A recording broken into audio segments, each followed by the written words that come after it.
Sākam 5. epizodi. Ko tad pateiksiet? Labi, nu neko.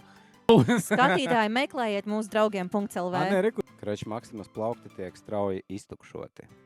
Man ir tāds sajūta, ka mēs strauji braucam auzās. Vienkārši katru rītu redzu, ka tu pastaigājies ar kājām, ej olas meklēt pie fermeriem. Ak, tu trakolis, ko tu mani dzēni? Nē, bet pagaidi, viņš ved krīzes situācijās tūlītes papīru, kad nav visai Anglijai. Okay, to- no Un grīķus.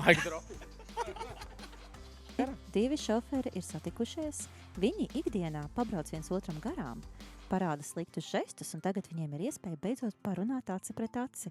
Smagie un vieglie šoferīši. Zini, kā ir? Tā tu vienkārši piešķili sērkociņu, un visas problēmas ir atrisinātas. Ja godīgi, es pats Bildītē. nevaru sagaidīt, ka skatīšu šo podcastu atpakaļ.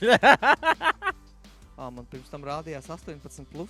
Pats montēs, pats, kad iezīs ārā viss šitos, te, ko tad būs sarunājis. Bēbes, brīvs čalis, jā, zvaniet.